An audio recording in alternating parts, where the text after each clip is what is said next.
Lubies. Lubies. Yeah. That's absolutely where I go. That, and a close second is James Coney Island, but I miss Lubies, man. Like, a lot. So there's no Lubies in LA? No, nothing even like it.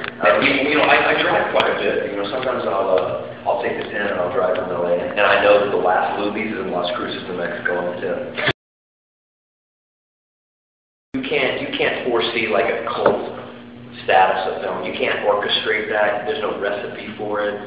It happens by the fans. You know, that's it. And they kind of own this in that respect. You know, like I've told people before, it's like Saving Private Ryan came out like I think the same year or within a year. I don't know anybody with Saving Private Ryan tattoos. Never seen anyone. You know, there's a lot of people with Boondock tattoos. You know what I mean? Even to this day, I don't see anybody with Saving Private Ryan T-shirts, but there's Boondock, all, you know, it's just a different level of ownership. It's like that independent band that you found.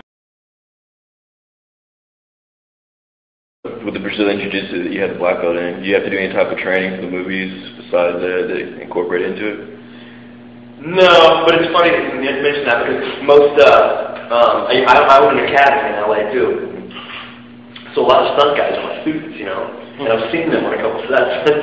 You know, then you walk around there, they're like walking you through there, they're like, I gotta do this, I gotta show you. But, you know, they're like, it's alright, brother, go ahead. No, I mean, you know, most times I do something on film, the guy's not supposed to be proficient in anything. Like these guys are just like street fighters, like you saw in the first one, like throwing like haymaker punches, and you know, some of the guys tie clenching and really throwing, you know, it's neat to do that, but you don't get to use it, you know.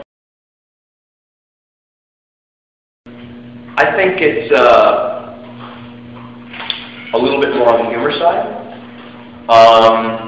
a little bit less on the dark, heavy side. I think this stands up to Boondock 1, but it's different in its nuances. It's still tongue-in-cheek, it's still, the guy's still self-deprecating, it's more equal opportunity offenders, and the arc will go in the opposite direction for part 3.